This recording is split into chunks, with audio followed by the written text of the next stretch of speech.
राजस्थान की घटना है। राणा जी के दरबार में एक महानुभाव चाकरी करते थे, नौकरी करते थे, सेवा करते थे।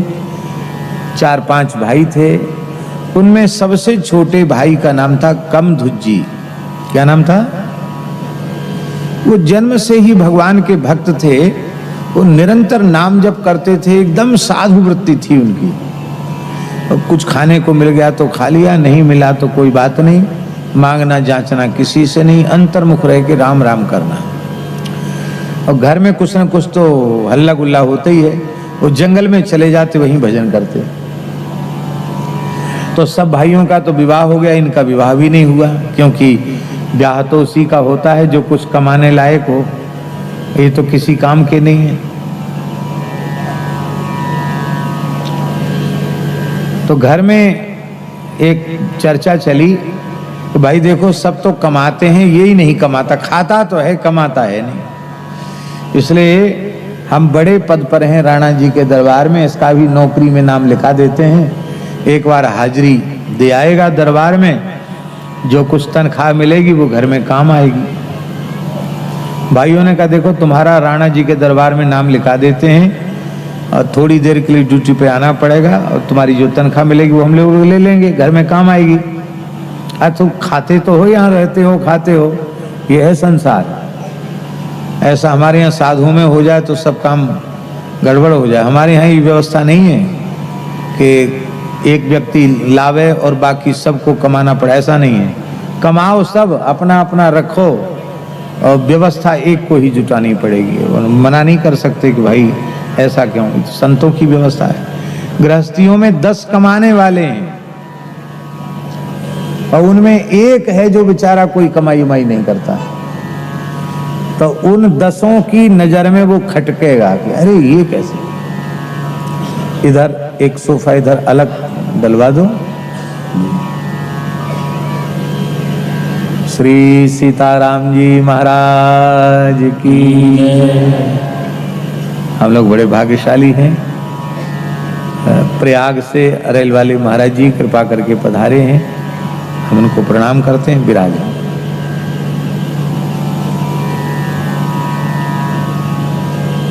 जय जय श्री सीताराम। कमधुज्जी ने मना कर दिया। कमधुज्जी बोली हम तो राम जी के नौकर हैं, हम किसी राजा महाराजा के नौकर, हम राणा जी के नौकर नहीं हैं। बोले तुम यहाँ खाते तो हो? तो उन्होंने कहा कि आप लोगों को बुरा लगता है हमारा भोजन करना, नहीं करेंगे भोजन, जंगल में ही रहेंगे। यहाँ रहे तो बोले यहाँ रहेंगे भी नहीं, जंगल में रहेंगे, भजन करेंगे। तो क्या खाओगे वहां? तो बोले आप इसकी चिंता छोड़ दो, अब आप लोगों को खाना अच्छा नहीं लगता, रहना अच्छा नहीं रहेंगे या नहीं खाएंगे, जंगल में ही रहेंगे। भाई नाराज हुए, बड़ा बैरागी छांट रहा है। वहां जंगल में रहेगा, मर जाएगा वहां भूखे प्यासे, तो कौन जलाएगा तुझे, दाग कौन देगा? तो कमधुज्जी बोले कि आप लोगों को कौन देगा? अरे बोले हम तो गृहस्थ हैं, हमारे लड़के बच्चे हैं, सब हमारा संस्कार करेंगे, तुम्हारे जैसे थोड़ी है ऐसी डोर रहे हो, किसी काम के नहीं। अरे यहाँ मरोगे तो कोई ना कोई भाई भतीजा अग्नि तो मुखाग्नि तो दे देगा, वहां मर जाओगे कौन देगा? बोले आप लोगों को अग्नि आपके भाई भतीजे देंगे, पुत्र आदि देंगे, तो हमारे रघुनाथ जी हमारे लिए कुछ नहीं करेंगे। इसलिए राम जी के सहारे हमको छोड़ दो। और वो चले गए। घर वालों ने सोचा कि ऐसे थोड़ा नाराज हुआ है, भूख लगेगी फिर आ जाएगा, लेकिन वे तो परम वैराग्यवान थे, जंगल में गए तो फिर लौट के नहीं आए। परिवार वालों ने भी कोई संपर्क संबंध नहीं किया, क्योंकि संसार ऐसा है कि जिससे स्वार्थ की सिद्धि की आशा होती है उससे संसार अपना संबंध जोड़ता है, रखता है। स्वार्थ की पूर्ति नहीं हो रही है तो क्या लेना देना, ऐसे कितने आए कितने गए, किसी ने इनकी खोज खबर नहीं ली। और भजन करते करते करते करते अपनी आयु पूर्ण करके उनका शरीर शांत हो गया जंगल में। तो नित्य साकेत में श्री रघुनाथ जी चिंतित हो गए।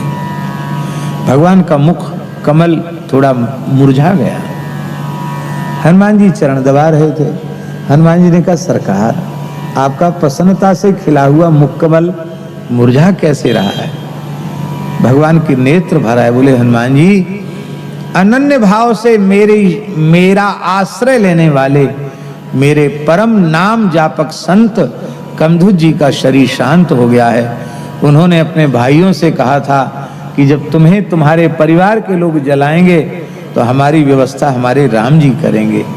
तो अब उनका, यद्यपि वो हमारे धाम में ही आ गए हैं, लेकिन उनके शरीर का संस्कार करने के लिए तो हमको जाना पड़ेगा,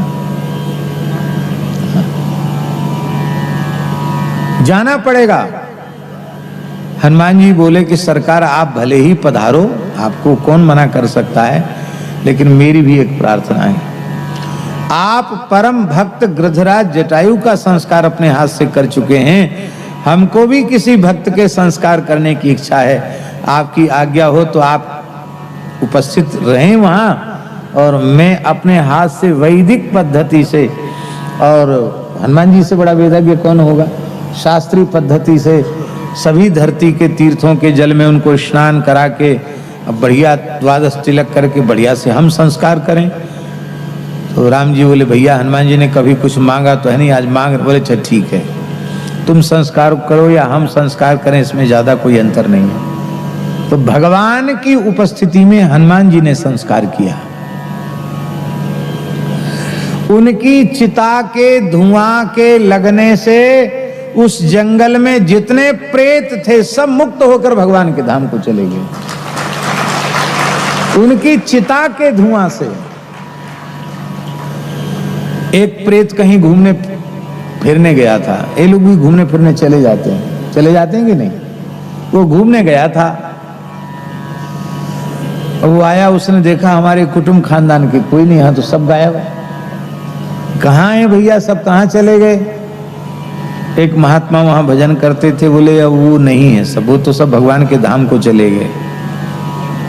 कैसे गए? तो सारी बात बताई, तुम रह गए। अब वो भरत माथा पीट पीट के रोने लग गया कि हमको भी इस योनि में पता नहीं कब तक पड़े रहना पड़ेगा, महाराज मेरा उद्धार करो, मेरे ऊपर कृपा करो। तो संत की महिमा का स्मरण करके उन संत ने जिस स्थल पर कमधुज जी का दाह संस्कार हुआ था, वहां कोई अग्नि नहीं थी, संस्कार का कोई चिन्ह भी वहां नहीं रह गया था, पर जहां कमधुज जी का संस्कार किया गया था वहां कुछ कंडा लकड़ी डालकर जैसे ही अग्नि चैतन्य किया, उस धुआं के लगने से भी वो प्रेत मुक्त हो गया जो बाकी रह गया था। भक्त की महिमा, आहा, भगवान भी वर्णन नहीं कर सकते।